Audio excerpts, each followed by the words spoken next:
दोस्तों, आज की इस वीडियो में हम जानेंगे कि क्यों जनवरी के महीने से ही वर्ष के नए साल की शुरुआत मानी गई। वास्तव में जनवरी महीने से नए साल की शुरुआत के पीछे अंग्रेजी कैलेंडर का प्रचलन में होना रहा है। असल में देखा जाए तो जिसे हम अंग्रेजी कैलेंडर कहते हैं वो अंग्रेजी कैलेंडर न होकर के एक रोमन कैलेंडर है। हमारे देश में इसे अंग्रेजी कैलेंडर इसलिए कहा गया क्योंकि आजादी से पहले ही हमारे देश में इस रोमन कैलेंडर को अंग्रेजों द्वारा लागू किया गया था। अब जानते हैं कि कैसे यह रोमन कैलेंडर पूरी दुनिया के देशों का प्रचलित कैलेंडर बन गया। जिसे हम और आप अंग्रेजी कैलेंडर कहते हैं उसे असल में ग्रेगोरियन कैलेंडर कहते हैं। लेकिन ग्रेगोरियन कैलेंडर की पैदाइश जूलियन कैलेंडर से हुई थी। जूलियन कैलेंडर का नाम रोमन सम्राट जूलियस सीजर के नाम से पड़ा था क्योंकि इस कैलेंडर को रोमन सम्राट जूलियस ने ही बनवाया था। आपको बता दें कि ग्रेगोरियन कैलेंडर से पहले जूलियन कैलेंडर प्रचलन में था, लेकिन उस कैलेंडर में बहुत सी गलतियां थी और उन गलतियों को दूर करके पोप ग्रेगोरी ने इस कैलेंडर को बनाया था। 1582 में पोप ग्रेगोरी 13वें ने इस कैलेंडर की शुरुआत की थी और उनके नाम से ही इस कैलेंडर का नाम ग्रेगोरियन कैलेंडर पड़ा। इस कैलेंडर के मुताबिक 1 जनवरी साल का पहला दिन होता है।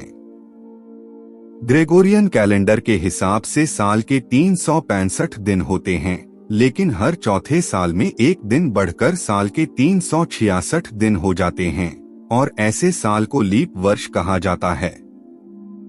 सूर्य पर आधारित ये पंचांग 400 सालों बाद फिर दोहराया जाता है और इन 400 सालों में 303 सामान्य वर्ष होते हैं और 97 लीप वर्ष होते हैं। 303 सामान्य वर्षों में 365 दिन होते हैं, जबकि 366 दिन वाले वर्ष में 97 दिन होते हैं। वैज्ञानिक रोजर बेकन और सेंट बीड का योगदान। ग्रेगोरियन कैलेंडर को पोप ग्रेगोरी 13वें ने बनाया है, लेकिन इसमें संत बीड और वैज्ञानिक रोजर बेकन का भी बड़ा योगदान था। संत बीड ने सबसे पहले एक वर्ष के ठीक समय अवधि को बताया और उन्होंने 8वीं शताब्दी में अपने शोध कार्य से यह निष्कर्ष दिया कि एक साल में 365 दिन और 6 घंटे नहीं, बल्कि 365 दिन 5 घंटे 48 मिनट और कुछ सेकंड होते हैं। संत बीड के 500 साल बाद वैज्ञानिक रोजर बेकन ने एक साल की समयावधि को और भी ज्यादा सही करके बताया।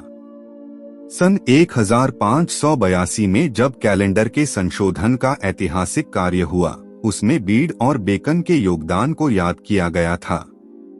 ग्रेगोरियन कैलेंडर को दुनिया भर में एक साथ नहीं अपनाया गया था।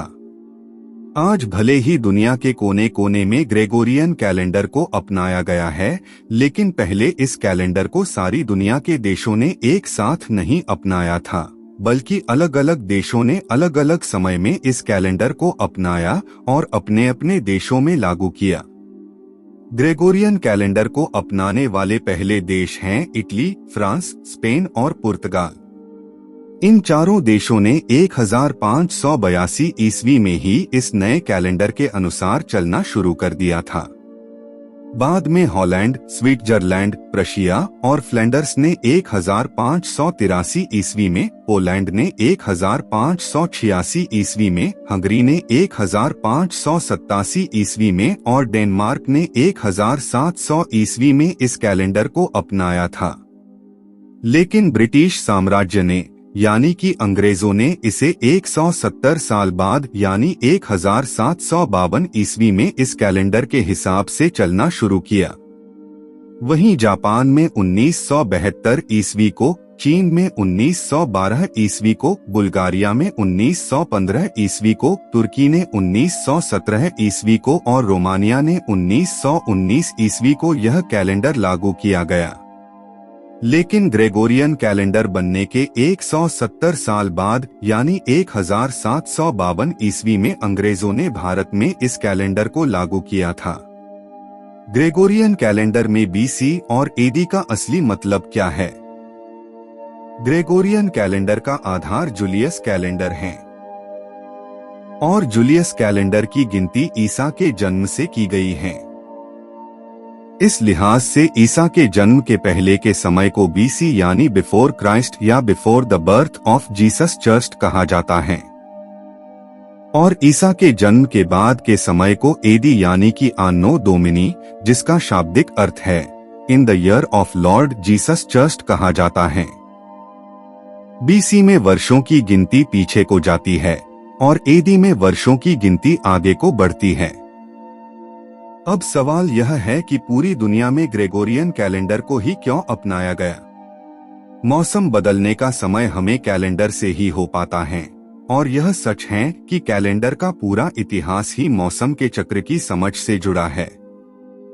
और यह भी सच है जिस कैलेंडर से मौसम चक्र का सबसे शुद्ध आकलन हो सकता हो, वही कैलेंडर सबसे सटीक हो सकता है।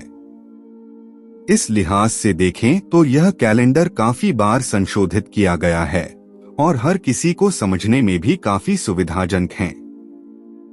ग्रेगोरियन कैलेंडर के पास 5500 सालों का इतिहास है और इसका कम से कम 2000 साल का इतिहास लिखित में है।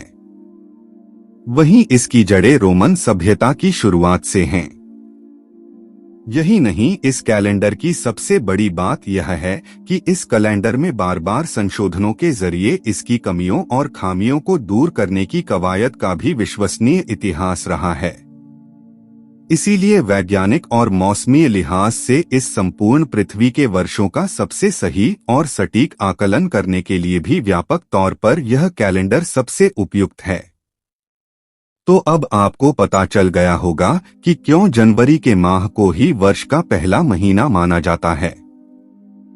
आशा है कि आज का यह वीडियो आपको पसंद आया होगा और इसी तरह की और अधिक ज्ञानवर्धक और रोचक वीडियोज देखने के लिए कृपया नॉलेज ऑन टॉप चैनल के साथ जुड़े रहिए।